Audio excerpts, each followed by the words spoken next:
podcast. I am excited because I am essentially starting the batting order over again. So tonight we're gonna be jumping into the prequel trilogy, and yeah, just diving deep into it. I have a bunch of awesome guests, and we are going to do that right now here on the high ground.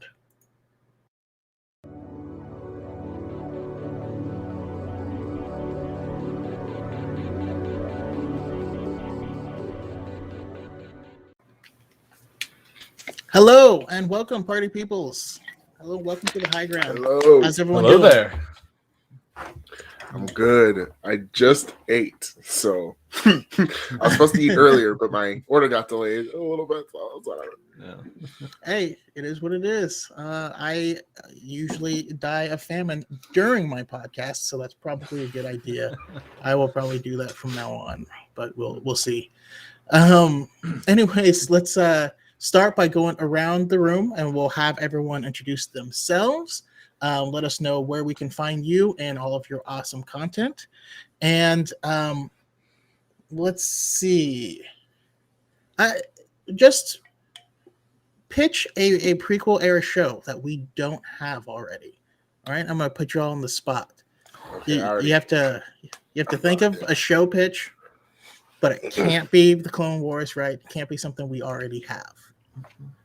All right, for this, I will start with J. Kevin Parker. All right. Well, I'm going to maybe cheat and go just a little bit before the Phantom Menace and say I would like to see, Darth Sidious with his master. I would like to see some of that time where he's learning these secrets now that we know the story and it wouldn't be a spoiler, right? So I think that would be very interesting so that we know the stories about Darth Plagueis the Wise. Beautiful. Yeah, we need a canon version of that book because that'd be amazing. All right, and also, who are you? Where we can find your stuff? Oh, yes. Sometimes I forget who I am. So my name is Kevin. I go by Professor Kev. That's mostly a nickname, but I do a lot of educational stuff. I am on TikTok mostly at J. Kevin Parker is my username. I'm also on YouTube and some other places. I'm still trying to branch out, but mostly I'm on TikTok. So find me there. My link tree is there, and all my other socials are linked. Yep, you can find him dunking on people on the reg. It's the best. This week has been, very busy. Fun for that. It's it's hilarious. Just no, like it's I don't know. It's wonderful. Thank you. It's fun. How about you, Ben? Where can we find you and your awesome stuff? all right. So I'm BT artist or Ben Torres. The BT stands for Ben Torres. It's not Butardist, which a lot of my mutuals before hearing me say it have called me Butardist. I love it so much. If I was a Butardist, I don't think I'd be on a platform. But first, TikTok is full of butt artists. Yeah, that's true. I do. I'm a variety guy. I make videos where I'm using my brain. I have videos where my brain is off and I'm purely hyped. I have videos where I'm being a silly haha guy. I draw, and then other times I'm being unhinged and simping for actresses who are a lot older than me. But that's okay. That's okay. And I guess for my prequel show, I've thought about this for years, actually. You asked me a question I was prepared for. I need a show about the time between the Phantom Menace and Attack of the Clones. Anakin's training, because we, on screen, never seen it, right? And Anakin goes from this little bright-eyed kid who's like, I'm going to free all the slaves to, this girl, Obi-Wan is mean to me. He goes from just like this bright-eyed kid to every 15-year-old boy, 15 to 19-year-old boy, except he has even worse people skills. So I would like to see that. I would like to see where the devolution happened. I would love to see it. Okay. All right. Also, I'm gonna toss another thing in here because I got my buddy Travis here with a $2 ramen drop. Appreciate that. We also have to add in what color is your lightsaber. Any thoughts, or should I come back to you? I guess I'll go first because I just spoke. I'm a man of simple tastes. Even though red is my favorite color, I also don't want to harp on negative emotions. That's not my vibe, man. I'm a yellow lightsaber person because it looks dope, especially the golden-ish color that Rey has. That's my preferred yellow lightsaber. That color is sweet, and I would also like a black and gold hilt because I'm extra like that. It's just how it is. So we're going yellow. All right, beautiful. And how about you, Chadden? Oh man. Okay. Well, for show, y'all got me thinking about this. I was leaning towards the Anakin story, kind of seeing his journey going through the Jedi, between 1 and 2. But now I'm thinking I would really like a Quinlan Vos show. We get the book, Dark Disciple. We get, I think, one episode or a couple episodes he's in. Let's expand more on that guy's story. Like, why is Kenobi Quinlan Vos? Oh my! Like, what reputation has he built to get there beyond what we've just seen in a few episodes? Like, he's a really good tracker. When I remember watching Bad Batch, when Hunter was known for tracking, I thought, him and Quinlan in a contest of who could be the better tracker. Like, I would love to just see something like that. So yeah, Quinlan Vos show. In terms of lightsaber color, for our Old Republic fans here, specifically KOTOR 2, orange saber is the way to go for me. I just thought the crystal color looked really cool. So, and I think it's canon now thanks to Jedi Fallen Order. So definitely orange. I'd love to see it. And yeah, and then you can find me on TikTok and Twitch, Star Wars and Marvel, mostly Star Wars. It's kind of a mix right now with everything going out. There's too much content to keep up with, but it's definitely the mix between those two. And yeah, that's the two big platforms you can find me on, and the occasional Instagram thing. So yeah. Awesome. Yeah, I look forward. I always try to jump into your streams when I can, and hopefully coming this February now, we'll be able to stream together when we finally get the release of the SWTOR expansion. Mm-hmm. It got pushed back. Was it supposed to be today? It was supposed to be soon. What? No, it was supposed to be next week.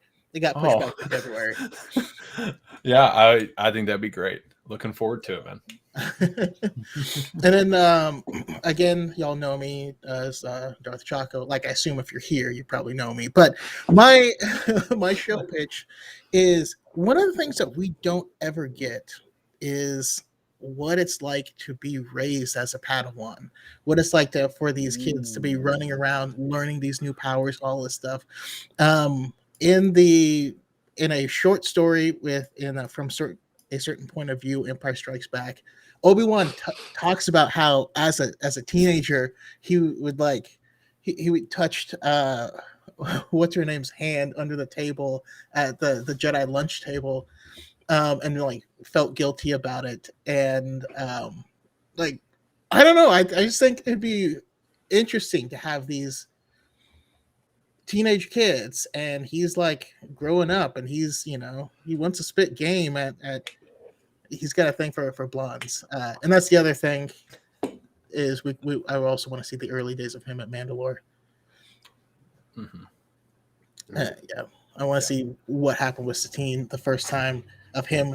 What did he say? He was carrying her and then dropped her into a pit of scorpions or something like that. I don't think they say some weird stuff. So yeah, I'm all for it. And lightsaber color for you? Lightsaber color for me, I also got to go with yellow. It's always been yellow ever since Jedi Power Battles. That's what Plo Koon had in that game.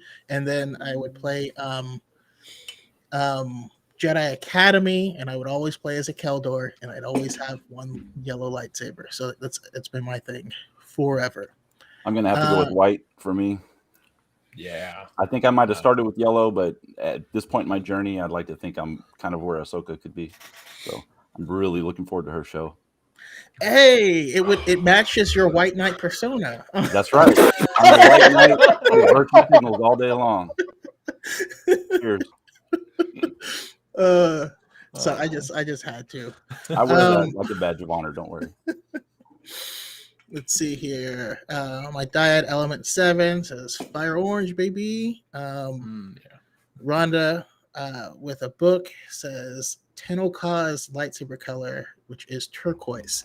Tenoka, former Night Sister. They weren't like Dathomir, it was a little bit different, but yeah, great color and a great character. Let's see. Cal Forest says the only pitch for a prequel show is Dax's Diner. I still want that more than That would anything. be so good. Oh man. Camilla says a Handmaidens TV series. That would be super cool. Because I've been really enjoying those books. I'm sad to see Queen's Hope get pushed back, but hopefully we'll be able to get E.K. Johnson on for an interview. I am trying. Real quick, Element 7. They're taking the younglings to Isengard. Quinlan Voss tracks a bunch of younglings who were kidnapped. Extra gamer skills, green lightsaber. JJ Cat Lady says red and purple. They just look really good, really cool. Revan. Sorry. And also shout out to JJ Cat Lady, who is going to be coming on Diet in the Force this weekend. So if you want to see us all kicking it, that is where we will be. Anyhow, let's jump into it. This whole panel, we're going to be talking prequels, and I wanted this to be more conversational. So we're doing this no script. We're just jumping in, and we're just going to jump on the subjects. I want to start at the beginning and hit each movie first, and then we'll do our overall thoughts, and then talk about backlash and all that good stuff. Jump straight into the Phantom Menace. A lot of people have mixed feelings about this. That's why I also made sure to get a group of people with varied ages, because I wonder how different it's going to be. But yeah, likes, dislikes, how you feel about the Phantom Menace overall, and we'll go to Ben first. Oh, damn it. I said I don't like to dwell on negative emotions, but the Phantom Menace brings me negative emotions. To pardon my French, but the Phantom Menace is straight booty water. The last act is fine.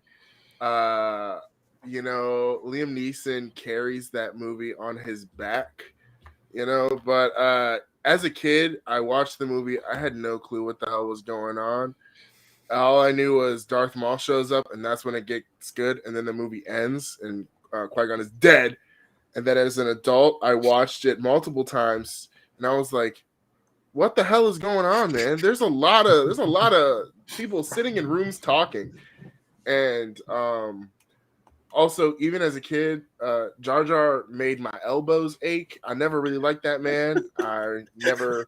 I still don't like that man. How they did Ahmed Best and Jake Lloyd makes my heart hurt. Especially because watching the movie, I was like, Jake Lloyd didn't even do a bad job. He's literally just acting opposite to Natalie Portman and Liam Neeson.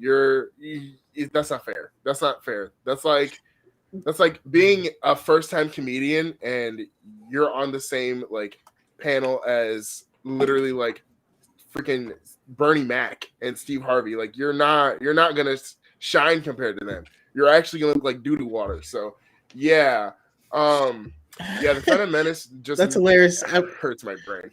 Sorry, I never thought about it like that, but it's like if you're in high school and your first game starting and you're going up against the 1997 Bulls, and people are like, you guys are really bad. You're like, no, this is not fair. Right. That's like your first time picking up a tennis racket and the person you're playing against is Serena Williams. I'd rather not. I would rather not. So it's outrageous. It's unfair. Yeah, it's unfair. People were so mean to them, but also that movie, it's bad. It's real rough. It's rough out here in these streets. And I'm a young man. I grew up watching the Phantom Menace. I guess I'm compared to the most of my TikTok audience, I'm a little older, I guess. But I grew up watching the prequels, grew up on the movies, and I don't like the Phantom Menace. I just don't. Yeah. And I literally just ordered That doesn't mean I don't own the movie. I have the pack that they were selling at Walmart for a while, like the big 6-pack with all the like the Blu-rays. I have that. Listen, I still love Star Wars. It's still an essential, part of the viewing experience. I struggle through 1 and 2 to get to 3 through 8, and I'm happy. And then we get to the last one, but that's besides the point. That's besides the point. Okay. Yeah. Let's. Your thoughts, Chatton? Man, the booty water comment, I'm still trying to reel back from that one. So that was the best thing I've ever heard. I would definitely say, I've had to sit back, and TikTok's exposed me to a lot of Star Wars content creators and Star Wars fans. And it's really good to get like those subjective opinions of like what I like, what I don't like, whether it's Phantom Menace, the originals, the sequels. For me, I actually put Phantom Menace on in the background. And, if I'm doing chores, like doing dishes, doing laundry, like I like to watch it. I also, so a lot of like my career, my professional side, like a good amount of that has been working in like a field that part of it is touched by politics, or working with like people who are more involved in the political sphere. So to a certain extent, I like the prequels' presence of politics a bit more, in the more direct sense of like, oh, going to Coruscant, oh, the Senate speaking, the Senate. But like, I love Palpatine. But yeah, like to me, I really like the themes of the slow buildup of Palpatine's plan. Like you see the Sith, like who are a myth, slowly working in the shadows, and you see this slow plan develop. Like the visuals are cool, the acting, while the dialogue's like hit or miss, I think the actors and actresses give their all into creating a believable story. And I try to recognize sometimes it's my bias that kicks in when I talk about these things, but part of it is like I just prefer the story. I think the era, the world building's really cool. I do think there could have been improvements in certain areas. The Jar Jar, I think that while I personally liked, I could see why others may have disliked the character of Jar Jar. I just shocked you, didn't I, Ben? That one was, that was the thing. Yeah, I don't know. Like over time, I guess I kind of got used to it. I mean, like if I'm gonna like, Babu Frick, and like, I mean, he literally steals the show in episode 9 for me. I'm like, that was my Babu Frick as a kid. Like, Misa back. Like it's, to me, that was just like the funny, humorous character that C-3PO was for the original trilogy. Like you needed someone who was the laughing track along with all the other more serious moments and characters in the story as a whole. And so, yeah, I like Phantom Menace a lot. And while there's room for improvement, I think it stands pretty well on its own. Yeah, I appreciate that, and I do enjoy it myself. I was surprised. I was surprised. Oh, sorry, but everything you said was awesome, Ben. But real quick in the chat, I have a cat lady saying, "I've grown to appreciate the Phantom Menace as I got older, but the harassment of the actors really overshadows it." Mm-hmm. Rhonda says the best thing to come out of Phantom Menace was Pod Racer for Nintendo 64. Those Pod Racer games, there's still courses that I'm still certain that I could do from memory, just like blindfolded. Yeah, they were what the trench run games were for the original trilogy, like the very, kind of beginning of video games, even when it was just like little, lines and hexagons and stuff like that. Like I remember seeing those in the arcade version when I went to see the like Return of the Jedi, but there would be like the trench run from A New Hope. It still was called Star Wars at the time, but yeah. I remember that game because it was just the green triangles and stuff, but you're doing the trench run. Yeah, dude. That was advanced tech back then. That's where it's at. Darthman 86. I liked Jar Jar. Fun character for a serious start for the stories. Mm-hmm. Yeah, we're getting a lot of really mixed. St. Pat says the best part of politics is the best part of the prequels, and I'm gonna have St. Pat on soon just to talk the politics of the prequels. I had a long conversation with him about it, and he was just blowing my mind with parallels to other things that have been going on, like really crazy stuff. But yeah, how about you, J. Kev? Your thoughts on Am I it? the only one here that actually liked Jar Jar Binks? Like, I was 22 when this movie came out, and so I was just still under that age where George Lucas was talking about how, you know, the over 25 crowd that hated the prequels versus, you know, loving the originals because they grew up with them.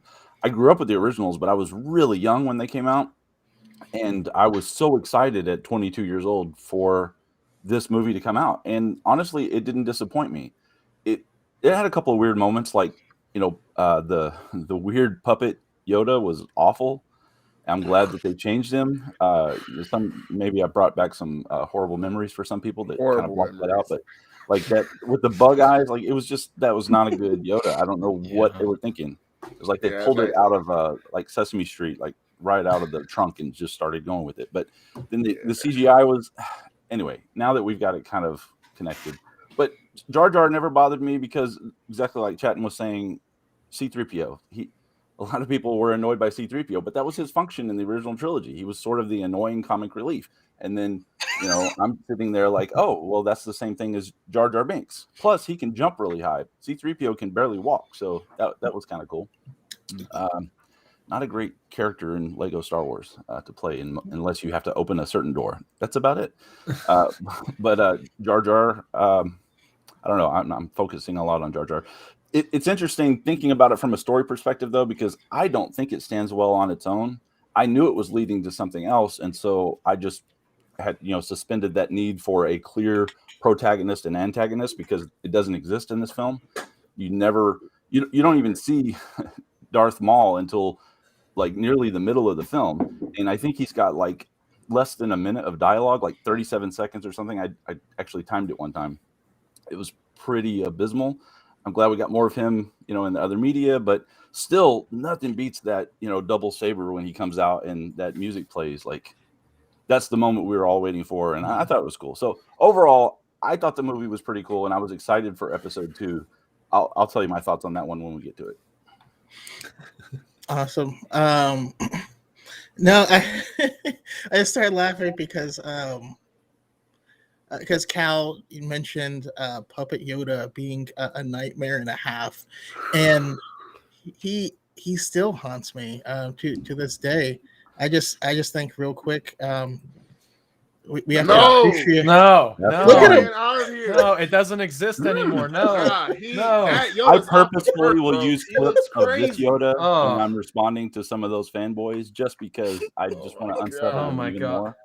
That Yoda looks like vomit Yeah. personified. I hate him. I He's just, the I just, worst. I just feel like now that it doesn't really exist, Jakar Sanu should come up and be like, if an item does not appear on our records, it does not exist.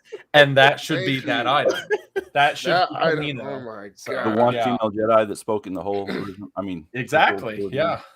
Yeah. Didn't Absolutely. even know she was a Jedi forever. I thought she was just a mean old librarian, but Nah, Oh, you had to no. play the Revenge of the Sith video game, man. She's trying to give you the hands. She said, Yeah. "Hey, roll up, homie."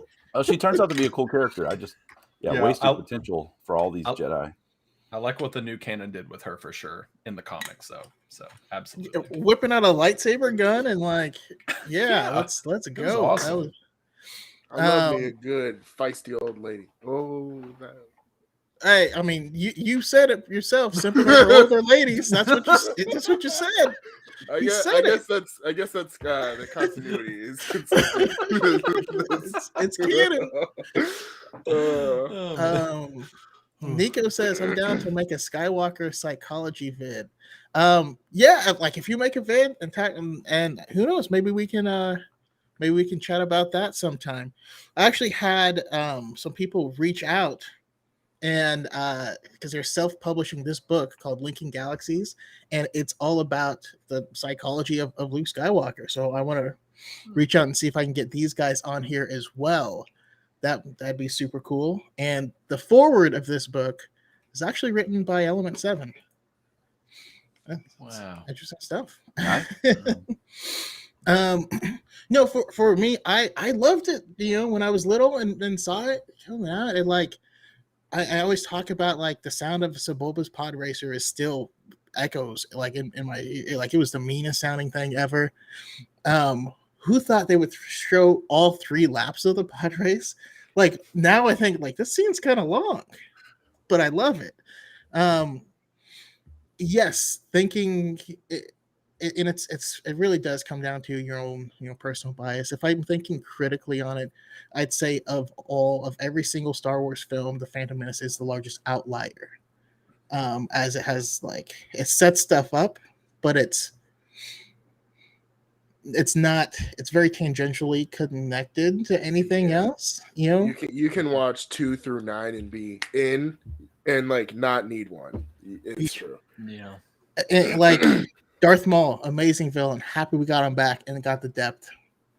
But he didn't have any reason for fighting them. At least nothing that was set up in the film, besides religious differences.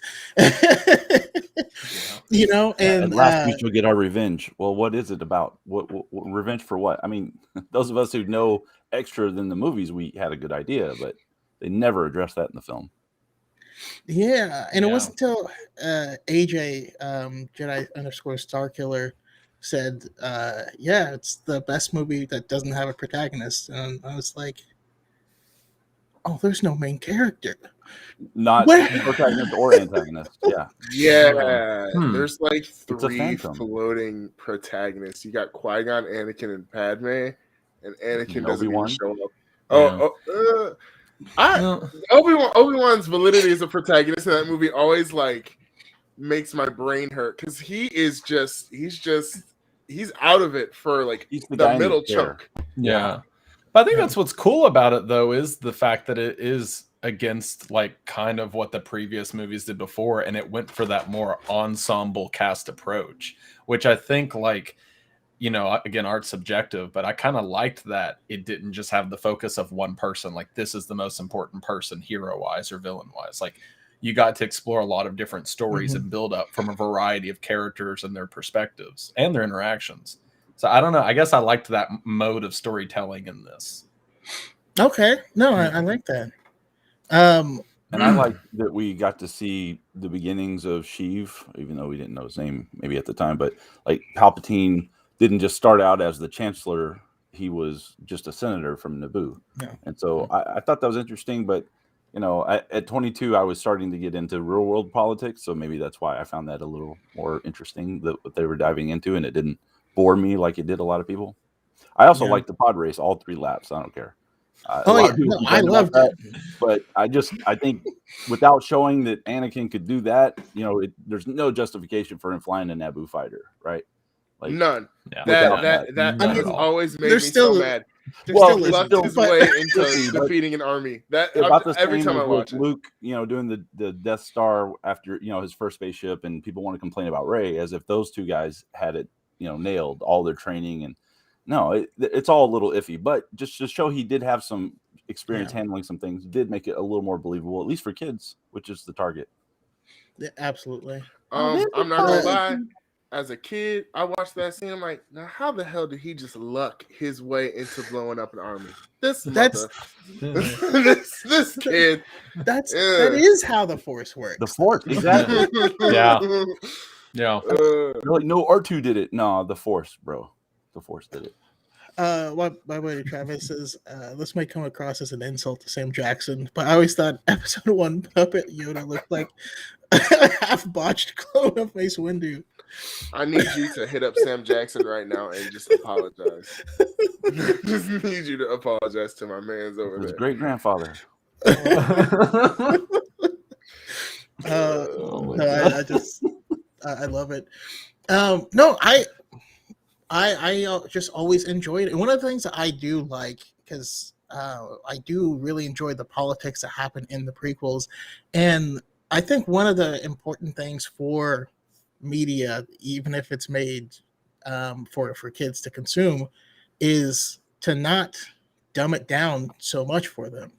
Think about the stuff that you loved growing up. If you watched Batman the animated series growing up, or Spider-Man the animated series, those gave stuff for the kids watching, but it didn't shy away from other issues and bigger issues. And I don't know.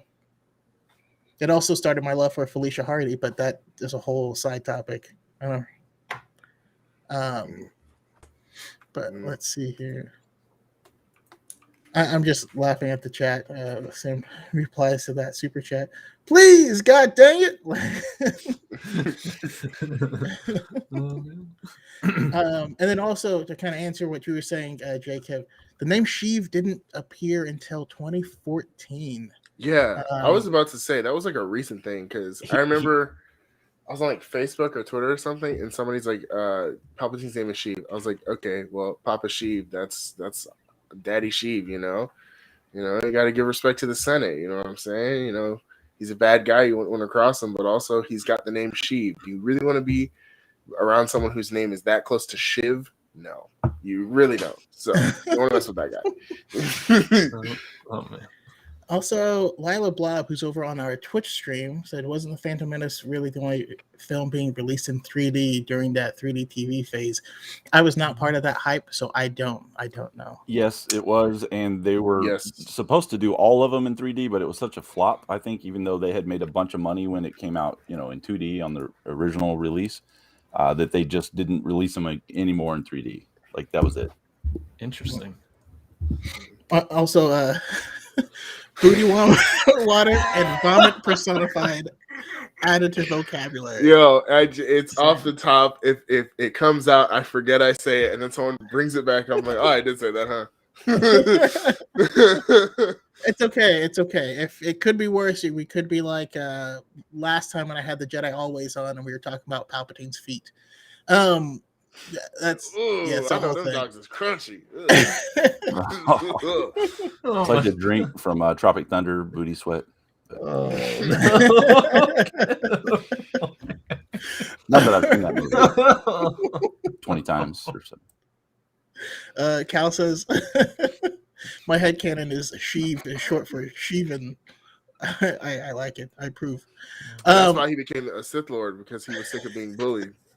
Right? You did not grow up named like Sheev and go unscathed. There's the revenge you were asking about, Jacob. That was the whole 1,000-year Sith plot. Right, he's so mad about it. Yeah, that's the only thing. His name also is like Sheev, as in like a bunch of wheat, like a a sheave of wheat, like bringing in the sheaves or that type of thing, which is a symbol of fascism. It's literally in the logo for most fascist empires. So I think Sheev also has some symbolic meaning to just as fascism, right? I sometimes love how Star Wars names are like really meaningful, and then sometimes they're like super on the nose, like Darth Maul. Maul just kill, Tyrannus, tyranny, Sidious, Sleaze Bagano. Yeah, that name made it through. I feel like that was a placeholder. Like they're like John Everyman. And you're like, no, that's not the actual name. You're supposed to change it before. Yeah. All right, let's jump into episode number 2, Attack the Clones, and we'll start with chatting on this one. The moment you messaged me last night, this is the first thing I thought of. Like, prequel talk. Okay, so I'll go through the whole film, but I have to just say that it came out in 2002, so I was 8 years old. We bought it on DVD when I was 9. For about 15 years after, so I'm 27. So about between 24 and 27, I finally decided to watch the fireplace scene between Anakin and Padme. And I had to stop halfway because I cringed. As an adult, I cringed because I thought, how did we get the marriage scene? Like, I didn't know. I just assumed like he must have said something charming, like, from a Hallmark card. And no, I don't like sand. It's coarse and rough and irritating. Yeah, like, no, it's when he said, your kiss is haunting my very soul. Like, I actually threw up a little in my mouth. So I just was like, okay, Geonosis battle, fast forward now. So, but for me, besides the cringy dialogue, Attack of the Clones is a little lower on my list. I really like the Kenobi plot of discovering Kamino because we didn't have a war before episode 2 ended. Like, we had Jedis doing missions, keeping the peace. They're not soldiers. So we kind of saw him on a mission. Like, what do Jedi do? They go out, explore, they kind of solve mysteries, help people. And that's what he was doing. And I don't know, it's kind of cool for him to like have to go through this puzzle solving. side plot, which turned into a main plot in the movie. It's like, oh, why is this planet missing? Who deleted this? Well, let's just talk to Yoda. I'm like, okay, I'm gonna go to space. Like, oh, there's a bunch of clones here of the guy that like killed people on Coruscant. Like, it really expanded, but it was cool to see like just the everyday life of Jedi going through the halls of the Jedi Temple. And again, I talked about world building in episode 1. I liked that we were getting more worlds. We were getting more expansion on these ideas of like cloning. Like as a kid, I just assumed that, you know, those were all people in outfits. I didn't know that they were all CGI. I genuinely was convinced every single person on the sandy like terrain of Geonosis were real people, and George Lucas had that much money. But it was just it's the weakest of the prequels for me, but it sets up a lot for episode 3. And I think that's the saving grace for me. But I definitely don't watch it outside of the Geonosis battle. Like I just don't visit it a lot. And I blame Anakin 100%. Yeah. And it's I don't know, it's a little surprising to hear you say that, because I know what a big Anakin fan you are in general, and your cosplay is amazing. Thank you. I'm this Anakin fan, like the one with the long wavy hair who like acts a bit cooler, even episode 3. But like, and again, I think, you know, breaking it down from like his experiences, you know, I know that was mentioned earlier, like a show of Anakin growing up between 1 and 2. That would give a lot of insight, because his exposure to, you know, basically he's being mastered by Obi-Wan, where they're more brothers than really like that father-son relationship to me, because Obi-Wan's still young. He's still learning how to teach. And so basically he's like, hey, you have to repress all these emotions, these feelings. And so he's a kid who's like experiencing these feelings, thinking about Padme every day, because it's one of the only women he's interacted with. He really likes her and is attracted to her, and he just it's Natalie Portman, and it's Natalie Portman. Natalie, yes. Ooh, I love yeah, sorry, yeah, I didn't think of that. Yeah, so then add that to the other layers. Like he's confused, and he is a young adult trying to, you know, rebuild that bond that he thinks they developed when he was such a young kid on Tatooine. And so to me, there's a lot of layers of, okay, how does this guy become Darth Vader? Well, let's talk about the fact that the Jedi kind of had him repress all of his feelings, and he couldn't communicate properly because his exposure outside of the Jedi Order and working with Obi-Wan was in a way limited in what he could really say how he was feeling or what feelings he had. And really the guidance, like in episode 3, you see him talk to Yoda, and Yoda doesn't really give him a lot of, you know, he gives him good guidance, but it isn't what he wants to hear or what he needs to hear. So I don't know. I think episode 2 is good, but it definitely, Anakin was just that teenager. I can't watch the fireplace scene again. So that's it. That's my last on that one. Well, I mean, my theory has always been that all villains in Star Wars are theater kids, and like Anakin was just at the age where he just started like reading Shakespeare, and that's why his dialogue is like that. And he's like, I'm haunted by the kiss you never should have gave me. And she's like, what? She's just like, you know, I'm gonna marry this kid at the end of the day. That, yeah, absolutely. No, I do love Attack of the Clones. And also I will firmly say that people whose favorite Star Wars film is Attack of the Clones are the coolest people in the Star Wars. You know what I mean? Like they're the coolest and least problematic, and just like they're just chill all around. Your thoughts on it, Jacob? So I was just thinking about what Chad was saying about Anakin, and you know, between episodes 2 and 3, he really had a glow up, but then he had a burnout, right? So never mind. Yeah, he I was just so got cringy that. Ooh, in the episode 2. Like I love all of Star Wars. Let's just get that on the table. But episode 2 to me is the weakest one. I still think it's in the top tier of all science fiction films, because I think as a franchise, Star Wars beats most things out there for me personally. But there were some problems that I had with the film. There were a lot of things that I liked because I, you know, try to focus on those things. So like Kamino was cool. Seeing Jango Fett was especially cool because we barely got any Boba Fett in canon before we got Jango Fett, Yeah. and now we see his kid and see where all that comes from. So there was some sciencey stuff that was a little more developed than just midi-chlorians from the first one. And then we got some other cool things like, the Battle of Geonosis, which was just chaotic to me, but it was also very cool. And then it just went even bigger at the beginning of episode 3, which we'll talk about in a bit. But the problems I had with the film were things like, Obi-Wan missing completely obvious things like, oh, here's that assassin. He's on this world with our clones. It's not a big deal. And then he's fighting us, but we're with the clones. Like, there's no putting these easy pieces together. That there's a plot here that's all connected. And then Darth, not Darth, Master Sifo-Dyas, we got nothing. It's just, oh, Master Sifo-Dyas. Oh, well, he died 10 years ago. And that was it. There was no, until the Clone Wars TV show finally dealt with him a little bit. We just didn't see anything on screen about him. So I was like, well, that seems like a wasted, potential there. Like, why do we even need to know that name? Is that Dooku? Like, for a couple of years, I was a little confused. Like, is that his other name? No, he's Darth Tyrannus. Oh, okay. So I had a few problems with some of the logic of the film, but overall, I think it was good. The dialogue sucked. I can't sugarcoat that. Except for Obi-Wan. For whatever reason, to me, he has the best dialogue through the whole trilogy. And his delivery is really good. But, like, something that happened in the original trilogy... It's because Obi-Wan can do no wrong. I mean, the guy had a glue-on beard and a mullet, and he pulled it off. He did. He's Ewan McGregor. He's killing younglings, and he had to like cover his mouth because he couldn't not smile. I think of that every time I watch that scene. Now I'm like, he's laughing under that hand.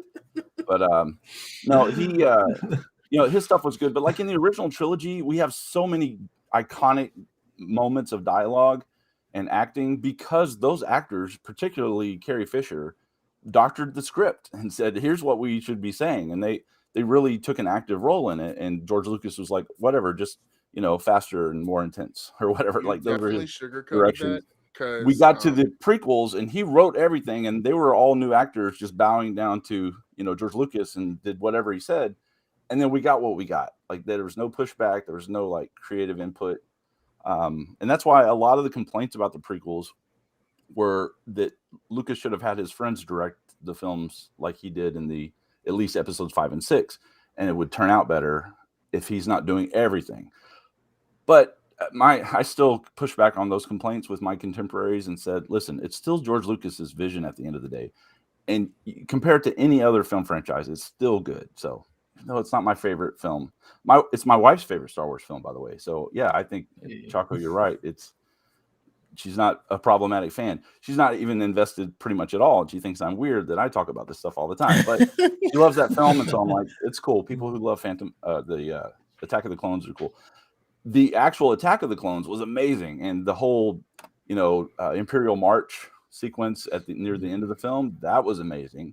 It's like, oh, yep, here we go. The Empire's coming. So it had good moments. I try to focus on the good and skip the fireplace scene myself. Yep. Thank you. Yep. Sorry, the look that he gives her at the very end of that scene makes me so uncomfortable. Like, consent. Mr. J. Kev, you definitely sugarcoated what Harrison and Carrie Fisher said, because if I remember correctly, I believe they were quoted on saying, "I'm not saying that shit." Yeah, I didn't want to get there. But... I mean, Carrie Fisher was a feisty lady, and we got a great set of films because of that. So I'm thankful. She's a pistol, but no. There was that scene. I'm still thinking about him saying, "You're so beautiful," and no, it's because I'm in love. No, it's because I'm in love with you. Oh, love is blind. It's like, really, guys? But in the makeup, anyway, I don't usually critique makeup, but that scene, it was a little off. The whole thing. Sorry, I gotta quit talking about it. I'm gonna have to go or something. And well, one thing that I do really appreciate in the film, though, is everything that we saw Anakin become happens in Attack of the Clones too. And I feel like a lot of I hear that his fall was too quickly in Revenge of the Sith, but all of that stuff, him talking about, ruling the galaxy, they should be made to understand. Like he says that in Attack of the Clones. He And he wasn't slaughters. joking. Yeah. But he's like He- just joking, like a lot of people do on the internet today. Yeah. The whole scene with the Tuscan the Tuscan Raider village, and he does so in a way that makes you almost feel justified. But a couple weeks ago, they brought it up on this podcast, like, what if one of them wasn't wearing a helmet? You know what I mean? Because at least in Legends, not all Tuscans are alien. Like some of them are human. Like you can be from anywhere. But imagine if one of them wasn't wearing a helmet. And when he talks about slaughtering the women and the children, we were forced to understand that it means people that look like him, that were truly innocent and not just, you know what I mean? I think that's really interesting. The other thing I really enjoy about just the prequels in general is it just lives in the universe. And I think the prequels is where George turned off what makes a movie and turn on, this is my world and I'm going to build this world, knowing full well, yeah, I'm not going to win any Oscars for this, but there are certain things that need to happen in a movie for that movie to be rated as good. But he's like, no, I'm not making a movie, I'm telling a story in my own universe and I'm going for it. And he went with it, you know what I mean? Like just super random stuff too, like the person from the Techno Guild, where all of a sudden his box starts going rah, rah, and he starts doing dubstep, and you're like, yeah, that's super weird. But why is that? It's there, and it like, I don't know, it's high camp, and it makes me happy. Yes. Yep. Yes. yeah. A lot of that stuff makes so much more sense now that we have all the other material, because it was exactly what you said. Like even Cypher Diaz and some of these other things, like some of the aliens, they were fleshed out later. Thank you, Dave Filoni, and friends. And I think a lot of younger fans don't realize that that's why they love the prequel so much, because they have all that context and they have all the extra lore and stuff. And it just didn't make sense to some of us in the films at the time because it just wasn't explored. But, at the end of the day, I was like, it's a Star Wars film. But Episode 3 really made it better for me. But we'll get there. Yeah. And like you said, like that stuff, there was no plan. There was no explanation. There was like, this guy looks cool, we'll put him in there. And like, there's no explanation. We got one later, just backfilling stuff. And I think that's what makes it amazing. But yeah, Ben, what do you think? Okay. One, my younger sister is an Attack of the Clones stan. She loved it so much, ironically, that it became an unironic love for the movie. So, and we will quote, yeah, okay, Star Wars is camp. I'm getting that out of the way. I made a video about that. Star Wars is camp. But personally, I like Attack of the Clones more than I like the Phantom Menace. And I have lots of thoughts. Okay. I have lots of thoughts. Just real quick though, quick, you just saying it's high camp reminds me of because we briefly mentioned people with stupid names in Star Wars. There is a Jedi with the name Soon Bates, and he is a Jedi Master. He does. Yeah, somebody definitely thought that through, and others didn't. But somebody put that there on purpose. Yeah. But yeah, not to mention, I'm a gonna die. Yeah, that's a I'm a gonna die. Yeah. But keep going. There's too many of them. Sorry. I have lots of thoughts about Attack of the Clones because this movie this was actually the prequel I saw last, because as a kid, we had the VHSs for 4, 5, 6, 1, and then I saw 3 in theaters with my dad. But fun fact, my dad hates Star Wars, but he saw it for me because he loves me. So I never saw 2 until I bought the DVD for myself with money my grandma. You know how grandmas are. They'd be like, don't tell your parents. And I'm like, okay. And then I was like, let me buy Attack of the Clones. So I finally saw Attack of the Clones, and it is a very conflicting film because it has potentially one of my favorite like subplots with Obi-Wan and Kamino. That's high film. That's art. That's beautiful. Anakin spitting the worst game possible at Padme. That makes my knees break. I hate it so much. I hate it. I don't like saying it's coarse and rough and irritating. That's everywhere. Not like you. You're soft. Oh my god. Oh my goodness. Brother is. And like Oh moments my God. after she had said, "It's making me uncomfortable," and he's like, "Yes, Right. my lady." She's Yeah. like, Yeah. oh, and then Red in the flag fireplace. Dora. When you brought up the fireplace scene, my instant thought is always, I'm haunted by the kiss you should have never had.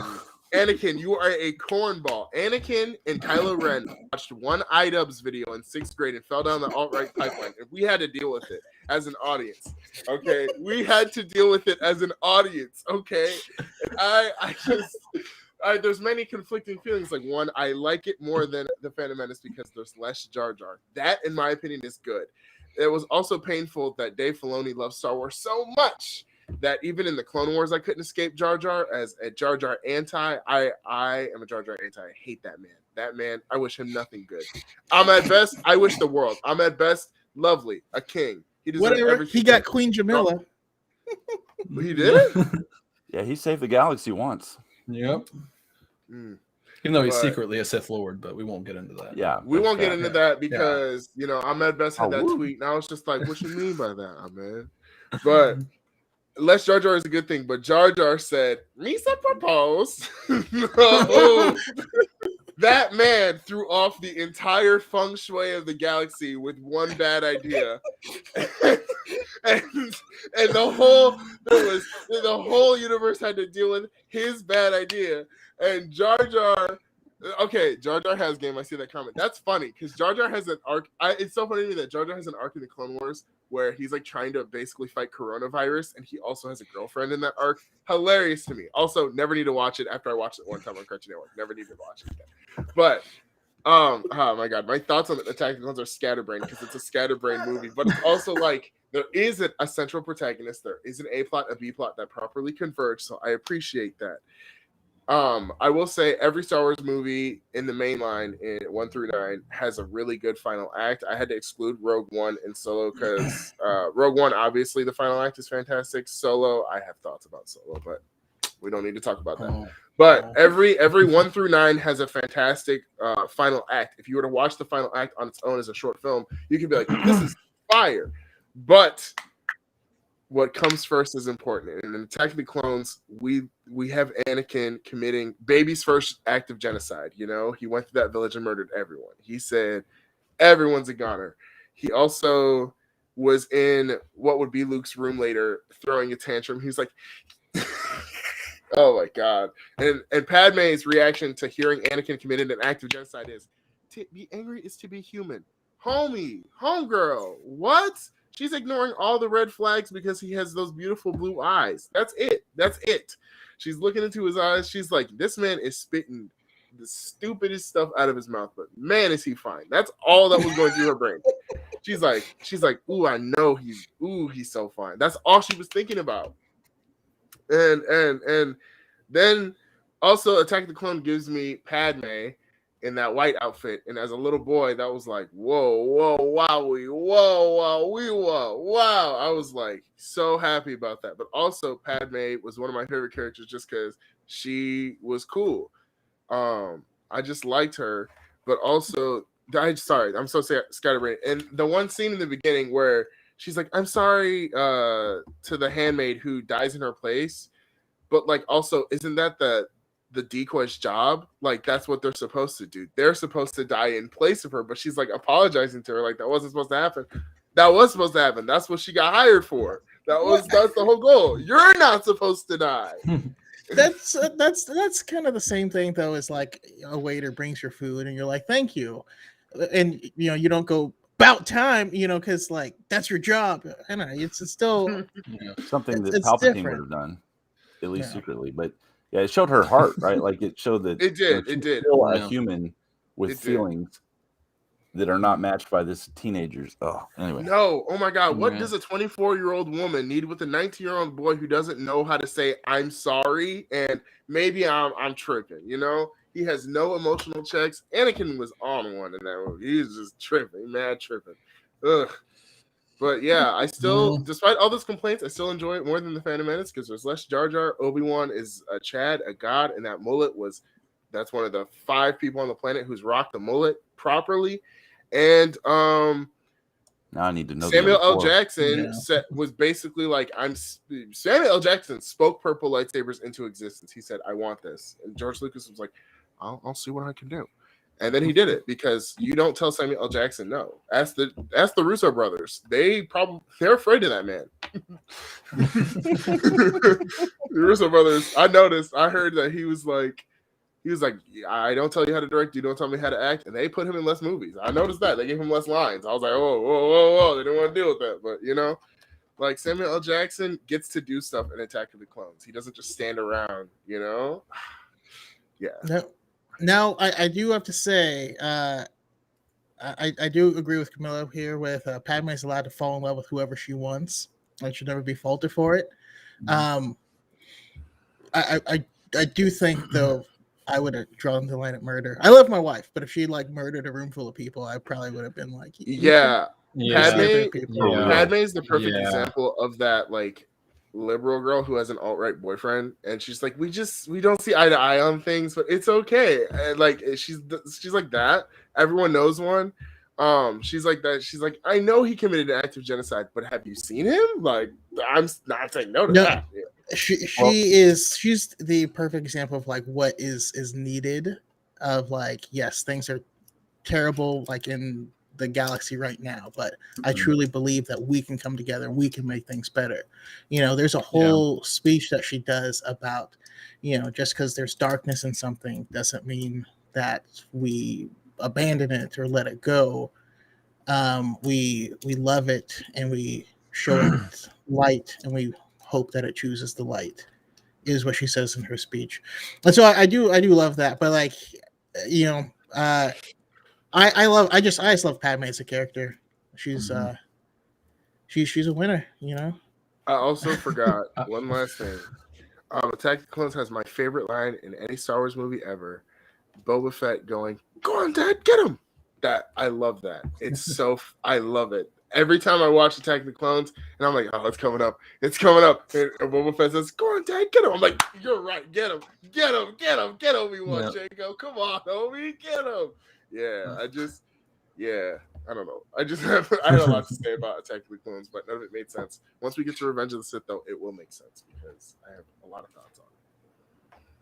Yeah. And then for me, like I think I talk about all the time. I love the whole thing of Obi-Wan like not knowing what's happening at any point in the movie, and he's just like going around the galaxy like, do you know what this is? And I'm like, yeah, I know what that is. That's this. He's like, cool. And he's like, he shows up on Camino, and he's like, hey. And they're like, oh, we've been waiting for you. And he's like, yeah. And then he's like, What they are we appear doing? to have no motive. Don't assume anything, Obi-Wan. Yeah. So yeah, that's awesome. All right, we'll jump into Revenge of the Sith. And this one we're starting with chatting. Oh man. Okay. Where do I start? Okay, so Ben, I got beef with you because you said you had thoughts on Solo, and Revenge of the Sith is my number 2, right behind Solo. So we'll talk after this call. I'm kidding, but no, Revenge of the Sith is my number 2 of all Star Wars films and shows. Just because when I watch it, the deep drum hits when you see the light of Coruscant hitting that one Republic cruiser and you hear those 2 ships just coming out, you're like, oh, this is definitely skipping the slow intros, the first 2 of the prequels. Like, we're going straight into it. We're in the Star Wars right now. And I think that the way that I actually, the first 15 minutes, the second they land in Grievous's ship, I immediately think of how their relationship is exactly how Obi-Wan described it in episode 4. Like Yes, he was a good friend. And I'm like, he was a good friend. They like joking, they're hanging out. Like he jumps to the elevator, Anakin does, and Obi-Wan's like, oh, it's you. And he's like, they're just bickering. Like they have to go save the most powerful politician in the galaxy. I'm like, these two dudes are bickering in an elevator after like 20 minutes of losing clones and killing droids. And I'm like, they're just vibing. But it's something about it just felt very much like a fun experience that really just was like, okay, we're hitting the end game. Like this was the end game of Star Wars for us, like how Avengers Endgame was for Marvel, if that makes any sense. Like we know it's culminating into something and we've seen this build up. And the dialogue's definitely improved, I think, compared to like 1 and 2. A lot of those campier moments or like those awkward moments are lessened. They're not there, but it really focuses on action a lot. And I feel like for the title of Star Wars, like we're getting the war portion of this spread throughout the entire movie. I don't think there's a more than a 3-minute scene that isn't all war or fighting in some capacity. So I don't know. It's definitely cool to kind of see that payoff. Again, I like the political side of the prequels. This one definitely focused less on that, minus like the transformation to the Empire scene. But I thought that was cool too, because you see how within a split second, this politician who was planning this for years finally gets to enact his plan. He's like, okay, I've got it. Like, I'm going to make these guys the good guys. I'm going to make them the bad guys. And the whole galaxy is going to believe me. All because Anakin made a split second decision against, at the time he thought it was for his own interests. It was against his own interests and against the interests of Padme and all of his friends and family and everyone he knew. The movie just, to me, like Chaka, you said Attack of the Clones, like you see Anakin give a lot of signs of becoming Vader. So I hear a lot of like, oh, the turn was too fast. I feel like the turn made sense with those movies back to back. Like you see that transition for Vader. So I just feel like every character got like good payoff. The plot was good. I wish we had gotten a bit more of the Clone Wars. I know that's what we got the show for, but still. But yeah, I don't know. I just can't think of a moment where I don't like watching Revenge of the Sith. Like I don't have to skip something or like get to the good part. Like to me, it's all the good part. And when you see Obi-Wan hand off Luke and turn around and walk off to the animal he rode on Tatooine right before the end, like you see the pointed like form of his hood, immediately thought of Alec Guinness as Obi-Wan. I'm like, there it is. Like that's the transition. Like that's the handoff into the original trilogy. I just feel like they did it so well that it was believable. Like the dude in Vader's suit, that's totally Anakin. Like, I don't know. It just bridged so well. And to me, I think that was what makes it so enjoyable to watch. Yeah. I really kind of like what you said when you have those the moments of them together. And I think even where did it go? Travis mentioned in the chat, you know, the honorable moment of his fate will be the same as ours, where he won't leave Obi-Wan behind. I really feel like in Attack of the Clones, they have this relationship that is very brotherly, but like when you look at the actual dialogue, right, and you divorce all the information that you've gotten from the Clone Wars and the other films and stuff like that, Obi-Wan doesn't seem to like him very much. Yeah. He's like your little brother that's just always there, but you don't actually like him. And the whole time he's just like, why are you guys here? It's like we came to rescue you. Good job. He's so sarcastic the entire time that it's great to see them together and show that camaraderie. And there's tons of stuff to love, but I don't want to take your guys' stuff first. So JK, what do you think? The opening sequence to Revenge of the Sith is my favorite opening sequence of any film, period. I love it. It's not my favorite of the Star Wars films, but it's up there. Like it's at least in the, I don't know, top half. I love all of them so much. So it's real. I've always changed my ranking on those, but that I've used it for 15 years to anytime I had to set up like a surround sound system, I always just turn that thing on and let it play while I'm testing all the speakers. And because I love that whole sequence, like the way they perfected the CGI for that. And just like you actually see, it's a little morbid, but you see the clones actually exploding out of the ships and like flying through space. And just, it's all one shot. Like it's so epic. That whole opening battle. I'm like, this is a Star Wars like we've never seen before. And so it just gives me chills even just thinking about it. And that, like you were talking about, one of you, where that drum, doom, doom, doom, doom, and then and the music, like that's one of the best themes in all of Star Wars. And I'm a huge fan of the themes from the original trilogy. Like I've been with that soundtrack for my entire 40 plus years of life. But that theme is amazing to me. Like I can listen to that all day. So there's the intro. I also think that there's not really a part of this movie that I have to skip ever. It did seem at the time a little fast to me, the transition to Vader, but I think it's because Lucas decided to start with a 9-year-old kid and then end up with Darth Vader in 3 films. And he already had said episodes 4, 5, and 6. So he couldn't be like, well, 1, 2, part 1, 2, part 2, 2 to try to that's what we have the Clone Wars for, right? So they actually did flesh that out. But I remember coming out of Revenge of the Sith, I think Twitter was a thing then, like maybe brand new, or maybe it was Facebook. Wherever I was on social media, I remember posting. It's probably MySpace. MySpace.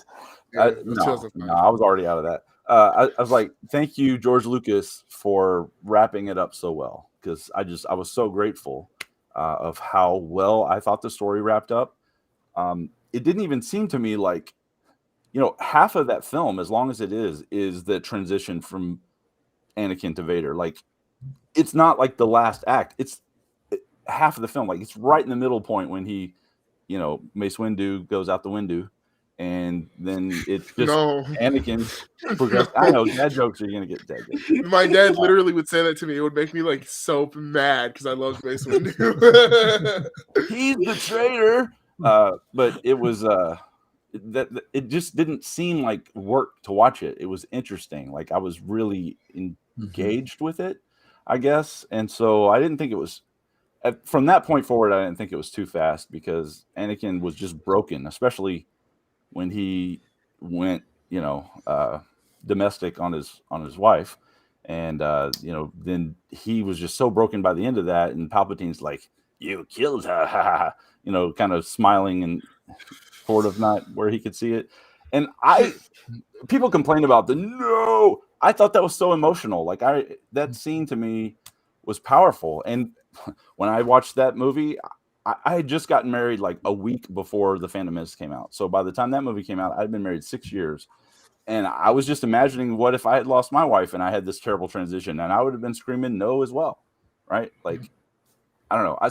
That was a big deal to me. My sons are 20 years old, and the Revenge of the Sith is their favorite film, pretty much of all films, but definitely of the Star Wars films. And so that's cool. But they're not like those fans that's, you know what I mean? Like you're an awesome fan or you're the worst if Revenge of the Sith is your favorite. There's no like middle ground there. That's just my experience.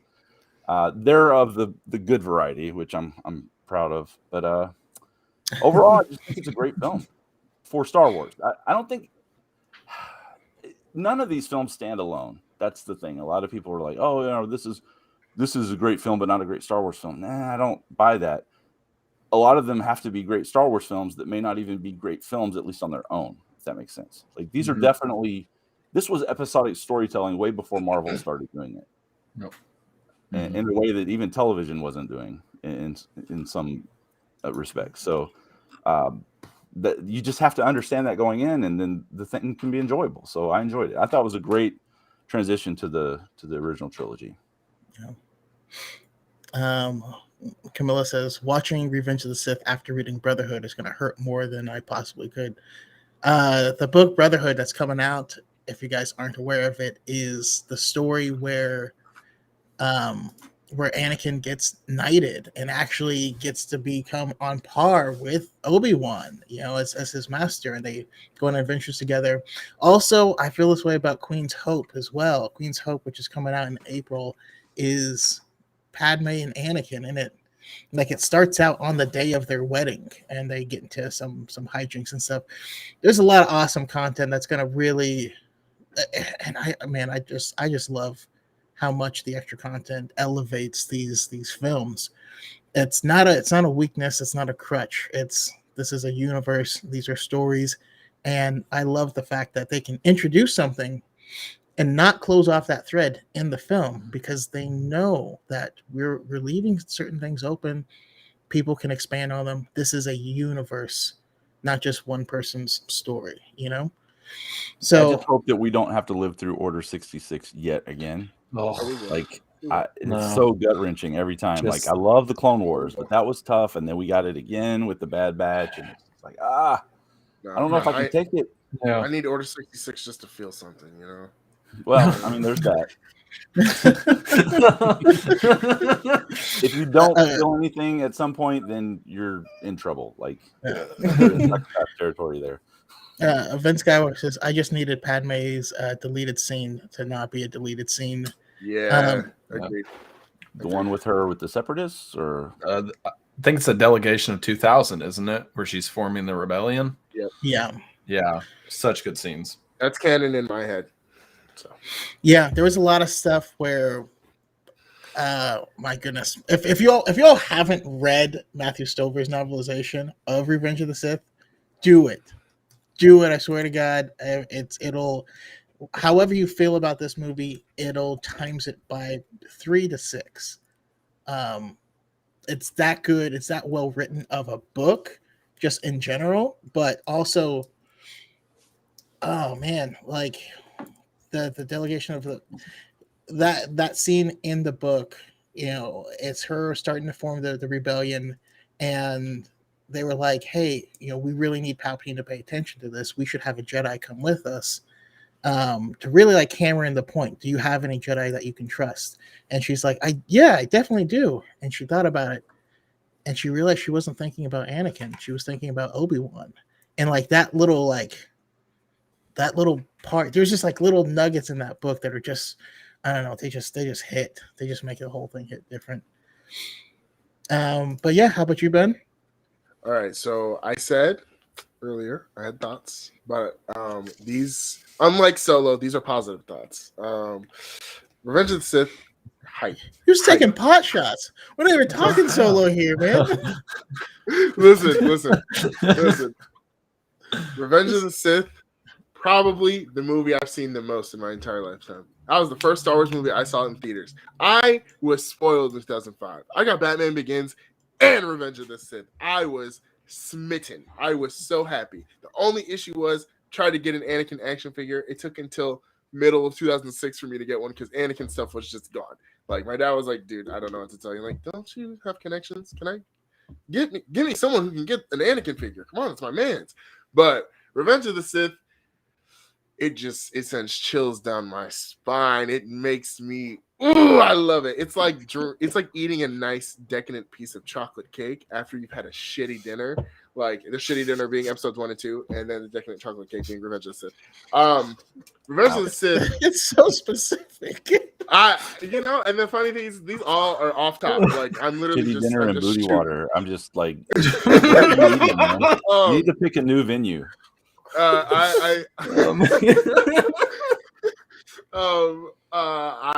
definitely picked a new venue after the booty water situation. But Revenge of the Sith, first of all, I'm just gonna run through it. So we open again, one of the best opening sequences, like Jake have said, in any Star Wars movie. The drums, the boom, boom, boom, boom, bang. I was as an adult, as a grown ass man, I'm sitting there like, yeah, this is that shit. That's that good shit, man. I'm sitting there like, what's gonna happen? Even though I've seen this movie probably like 45 times. Like, I'm sitting there, I'm enjoying it. Anakin and Obi-Wan are shooting shit in the elevator. I love it. That's my favorite stuff. Anakin actually being a hero. Anakin being the Anakin we heard about in A New Hope. Being a hero. his fate will be the same as ours, carrying Obi-Wan on his back, making sure that Obi-Wan is safe, making sure that Obi-Wan isn't talking mess about his homeboy, his bestie R2, him questioning even taking Count Dooku out, because he was like, it's not the Jedi way. He's and Palpatine hits us with the most iconic line ever. Do it. And Anakin's like, I'm convinced, man. Just he makes a solid argument. He's like, he makes it sound. He's like you cut Jeep, bam, hits Dooku like that, And then that movie, Hayden Christensen put his entire soul and being. He put his foot in that movie, because his facial acting in that movie, people do not give my man's enough credit. His dialogue, his line delivery. That's George Lucas's fault, because we've seen Hayden Christensen and other stuff. He literally is fine. His facial acting, his physicality. You can tell that is a disturbed young 22-ish, 23-ish year old man. I feel him on that front. Would I, unalive a room of children? Never. I'm not that down bad, but Anakin, his facial acting, you can literally feel what Anakin is feeling when he's looking outside the Jedi Temple and he's like building up those feelings, those tears, and you have Padme on the parallel and she's like, feeling the same. She's like, she's, oh no, that's later in the movie when she sees the Jedi Temple burning. That's when she cries. But that little kind of like the back and forth scenes before Anakin decides to go help with Palpatine's arrest. His acting there, he's shitting on everything. I'm sorry, there's a lot of poop euphemisms today. I'm very sorry. He's put his foot in that role. He was eating it up, and no one can deliver "I hate you" as demented and soul crushing as Hayden Christensen has done. That's true. I've tried it. That has destroyed my throat. Hayden Christensen deserves his props. Also, the blooper where he's like, "Oh, I hate you." That takes me out every time. He's got the little bit hanging from his chin. Hilarious. But obviously, I'm actually McGregor. going to cut that scene in with the TikTok trend that's going around. It's like, "Oh, Steven, by the way," and it's going to go, "I hate you." Ewan McGregor. I mean, as a fandom, we can agree that man can do no wrong. That man is he's like a god. He gives us Shakespearean level acting to lines that sometimes don't make sense. But he's like only a Sith deals in absolutes. Then he later literally says 4 minutes later, Senator Palpatine is evil. Obi-Wan, if you did not know, that is an absolute. But we're just gonna move past that. But when he said, "You are my brother, Anakin, I loved you," like their rap beef came to a head right there. Like he was like, "Yo, we were big in Tupac back in the day. Now we're big in Tupac now." But I love Revenge of the Sith. I love Revenge of the Sith, man.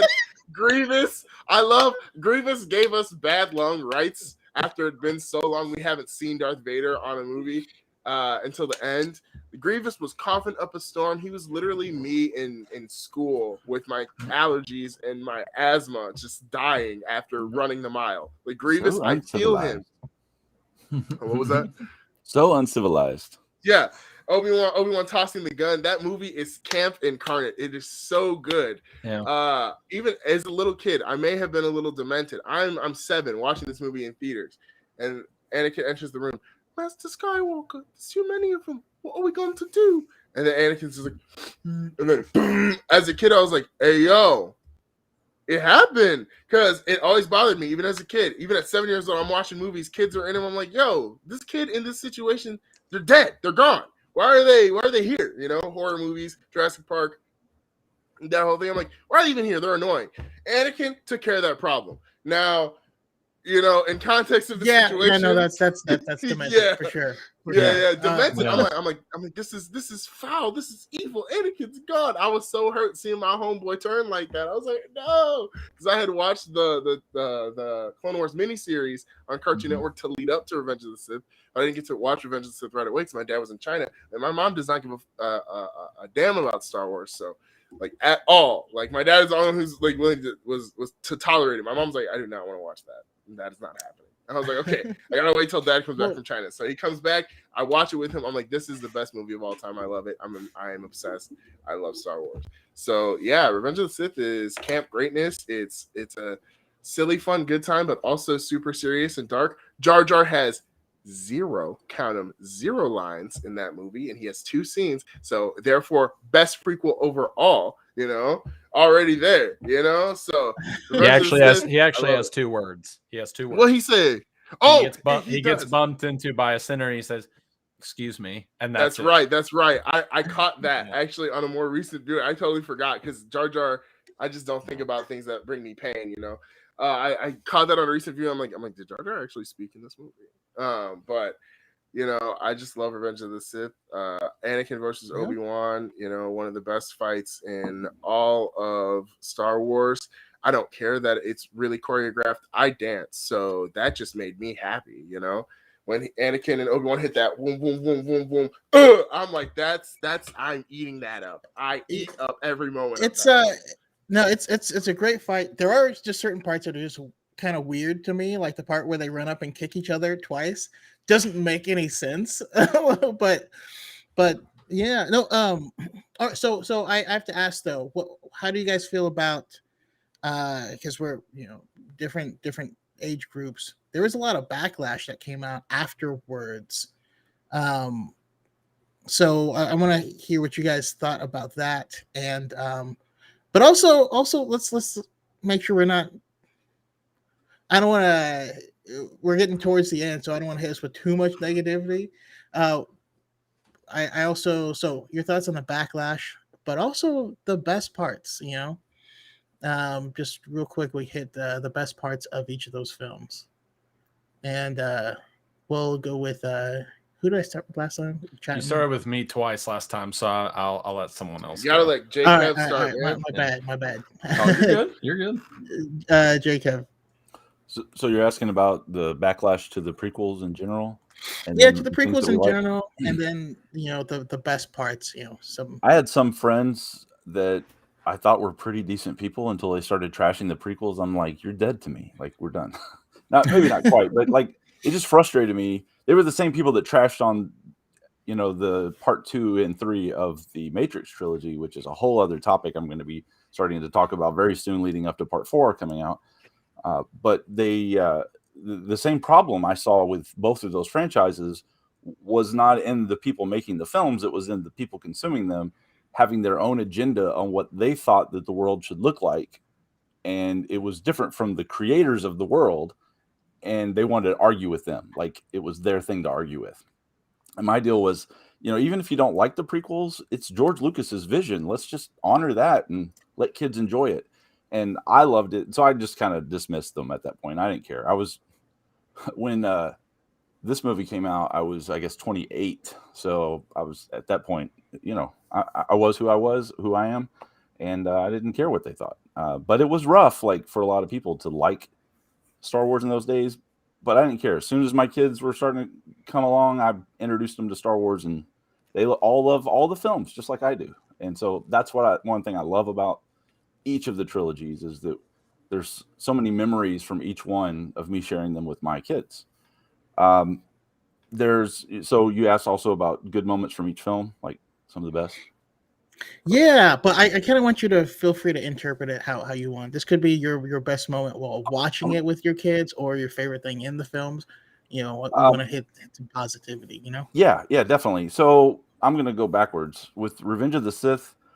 That we kind of touched on a little bit, but the whole going back and forth between Anakin's actions and face and Padme's actions and face, that was so poetic, and I thought so well done. Like that was one of the best things about that film.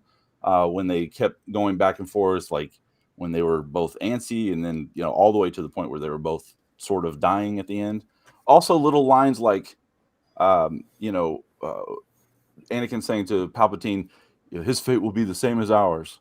They all 3 died on the Death Star, so yeah, like some of these things were very much foreshadowing things to come. Like in the elevator in part, I'll jump to part 2 now. Where he's like, Obi-Wan's going to kill me. Well, I mean, Oh, he's gonna like be the death of Geonosis. me. Yeah, exactly. It's like, why do I feel like you're going to be the death of me? Don't say that, Master, in the elevator. But then on Geonosis, like, yeah, Obi-Wan's going to kill me, and it just kind of, wow, on the nose. But not everybody understood it because they weren't so into it. Those were great. I still think the Phantom Menace is required. Like, I know a lot of people are like, just go 2 through 9. Fine, if that's what you want to do, I definitely won't like criticize you for it. But there's still enough set up in the Phantom Menace, I think, that it's important for the rest of the films. And it was just fun for me to watch that kid go around in circles and fly against the Volba. I don't know. Maybe it's my ADHD or other, acronyms that I've got. But I just enjoyed the sounds and everything of that whole race. It's one of the most fun part of any game that has it too, right? Like, I just really enjoy that. So yeah, overall, I think the films are great. I enjoy them. I'm glad that I can share them with other people, and now I can talk about them on TikTok and here on your podcast. Yeah, I always appreciate when you come out. Go ahead. R2D2. When we started seeing him actually do stuff like crazy stuff in Revenge of the Sith, that was another thing that I meant to mention earlier. That I just like when he set those super battle droids on fire. I thought this is great. He can actually. We see him fly. They fly now. Yeah, he flew now. And the way he did stuff, like they had the technology to do it. It wasn't just a guy walking around in a trash can anymore, right? It was actually like we had the CGI. I love R2D2, so I thought that was really cool. I'll end on that note. Pass it to the next person. All right, and Ben. So thoughts on a backlash and best moments, but I'm gonna make you the best moments and complimentary things you say can't also be coupled with negative stuff. That's fine. You gotta go That's true A-okay. positive. That's A-okay. The backlash. How Jake Lloyd, I've always felt for that man.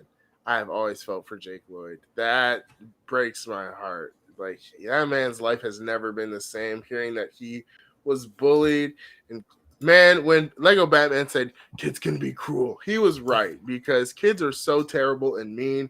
I remember when I was a youngin' and I was in elementary school and I was playing Star Wars with my friends, they would always make me Mace Windu. And then after Revenge of the Sith, I would be Mace Windu, but we would always do the scene where I would be flying out the window. So I was not too happy about that.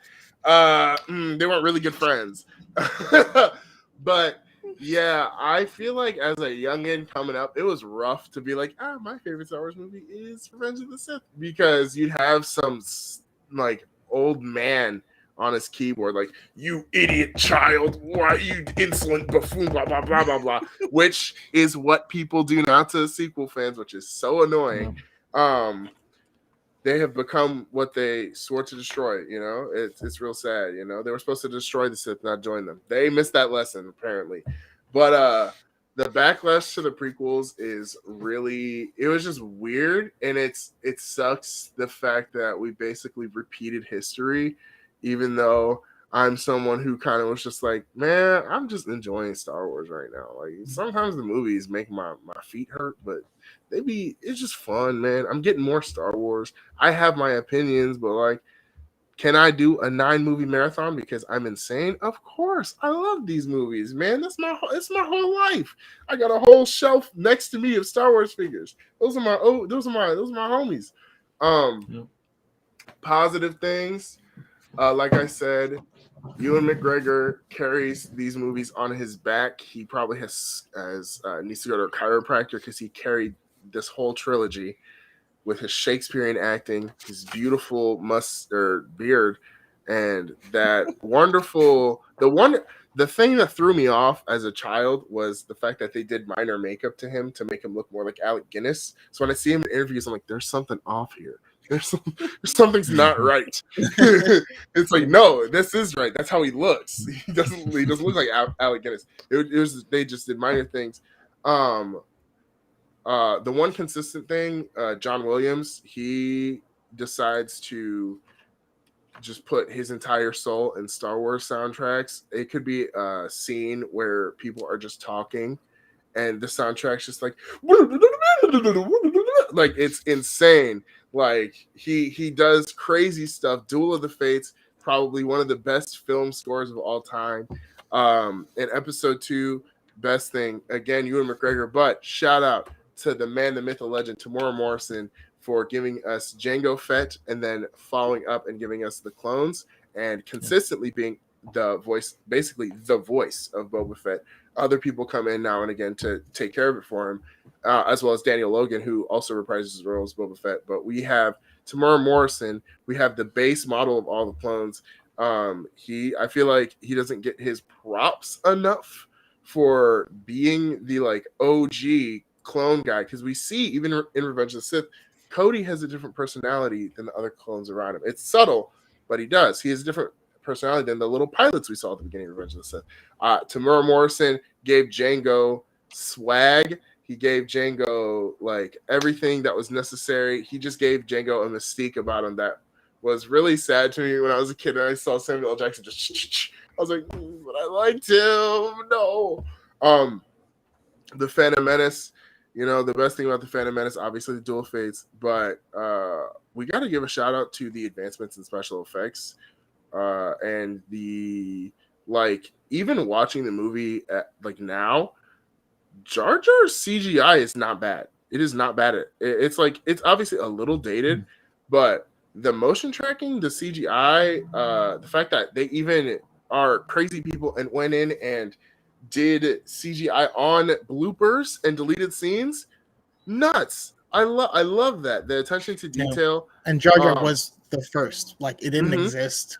It did not exist. It didn't exist before him. and once they did that, they were like, let's do Yoda. Let's do more and more and more. And I feel like the Phantom Menace, not only that, but we obviously got Liam Neeson in Star Wars, but I mean, Darth Maul, man, that's still one of my favorite characters to this day. And even as a kid, man had been chopped like a salad, and I still loved him. I was ride or die. I still have my little, not little, it's pretty big, lightsaber from when I was a little kid.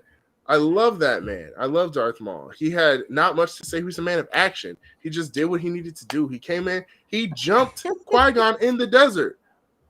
Black Air Force energy right there. He jumped Qui-Gon in the desert. If Anakin didn't duck, if Qui-Gon didn't catch him like a second earlier, Anakin would have, that would have been awful. But yeah, no, Darth Maul, Ray Park, and later Sam Witwer created an amazing like performance for him. But that was really possible due to Ray Park's like physical performance of Darth Maul just being an absolute beast. I just love Darth Maul, man. I love him. Awesome. And also, real quick, since we are running out of time, let us know where we can find you and your content. Oh, I took a note that I did not say that earlier. I'm on TikTok at BTArtist98. I'm on Instagram also as BTArtist98. If you want art or food, I do some cooking here and there. If you want to see me be a little bit unhinged, and sometimes I post friends only videos and like reposts from TikTok, but also just like random pictures that I'm like, this is hilarious, I'm putting this up there. Follow me at B_Torres98 on Instagram, and then on YouTube, I'm just BT Artist. I haven't posted a proper video in a while, but I plan on getting back to content. I just got a job recently, and when you get home, when I get home, I'm like, man, I'm tired. Film, more like sleep. I get that. I literally got off work and then went live. So yeah, that's how I do it. Yeah. But yeah, how about you, Chatton? You're yeah, okay. Well, I'm trying to think, like, so yeah, growing up, the backlash I kind of perceived was the bullying I got for being a Star Wars fan since, I was 5 when Phantom Menace came out, 8 Attack of the Clones, 11 Revenge of the Sith. So like you're in that like grade school, middle school era where like kids are starting to like pick on the little guy. And I was the little guy. I remember getting Battlefront and Battlefront 2 for Xbox, and you get like the little instruction booklets. So I'd like cut out little like clone troopers and Jedi and like tape them in my locker. I was like, that's so cool. That was probably the worst idea at the time I ever had as a 6th grader, or 5th grader. But it was, it was my personality. But at the time there was kids, and it was probably their parents that were, you know, feeding that backlash. Like, well, now Star Wars is dead. Star Wars is lame. This isn't Star Wars. So like, again, that's just, you know, that's just what could have been. I don't know. The kids were just bullies. But to me, like, you know, looking at it now and what the sequels get, I'm like, wow, this is what people who like, you know, who were older and actually like got to witness Star Wars outside of the lens of like, you know, being a child. It's just like, ooh, space. You know, this is what people were talking about. This is what they were saying. Like, hey, the prequels, you know, people hated on the prequels. It divided fans. It like was a lot of unnecessary negativity. And so, yeah, I hate that happened because, you know, that our generation who got to witness that as children, like it's close to our hearts. It's, you know, we admit now there are some cringe parts, but we enjoy it for the story it was telling, for what we got to see, who was involved, and the characters that grew on us as you know, we got older, and we were like, wow, that was such a unique story. In terms of each movie, my favorite parts, episode 1, just everything Liam Neeson. Okay, the guy just is so cool. He just everything from beginning to end. But you know, it's that faith he holds in Anakin that, like, I don't know, I could watch episode 6 and see him like, I don't know if anyone, and this isn't a original trilogy talk, but like when you see Vader like looking at Luke being electrocuted, and like, I don't know, I feel like I see emotion of Anakin behind the mask, and then it's like, wow, he actually killed Palpatine. Like, this is what Qui-Gon believed in. And so I don't know, the little moments that character said in episode 1 just extended all the way into the rest of the movies to me. So that was my favorite. It's just Qui-Gon all around. Episode 2, Geonosis battle. I mean, that arena battle for us was what Infinity War's big battle in Wakanda was to me. Like, it's just the mesh of everyone just going ham against the bad guys. And then the gunships were what I consider Thor, Groot, and Rocket. So yeah, like to me, that was our Infinity Wars, kids. And it was amazing. Just the big arena battle. Episode 3, it's gonna sound a little cheesy, that the Leia and Luke handoff, you know, those shots of them, and then that twin son song. Like there's the New Hope right there. Those two, like they're gonna Not lead. cheesy. It's awesome. Yeah. Okay. Yeah. You know, you're right. It isn't cheesy. Like, it is awesome. It's of all moments. Well, actually, between that and this guy, just right here, like this was, and you all know, you've probably seen a dude dressed as Grievous on TikTok for a year. Yeah, that was me. I made that decision to buy a $60 Ruby's costume, and I haven't looked back. But like, Grievous was one of the your Grievous voice is great as well. Oh, thank you. I'd do it now, but I'll probably scratch my throat for the next few days. Yeah, like, time to abandon ship. but yeah, like, it's to me, like, you know, the twin sons moment, like, you know, there's that transitioning. There's Obi-Wan's handoff of the torch to the next generation. I hate we only got to see like 20 seconds of Alderaan. Would love to see more. That's canon. You know, I know SOTOR, you get to go there, but you know, it's not canon. But I'd like to see more within some form of live action media. You know, more of Leia's upbringing would be really cool too, in some type of live action. But yeah, and that's it. Love all the movies. Awesome. Cal Ford makes a great point. He says, before the podcast is over, deploy the likes. If you can put a like on the video, I'd appreciate it. I always forget to say this type of stuff, and then the video is over and there's no likes. But I was like, we had 30 people the one time. So I would greatly appreciate that. And also shout out to Victoria Vader, who's just the best person ever. So I always have to, the best. And hopefully we'll be coming back on for original trilogy talk, but we'll cross that bridge when we get to it.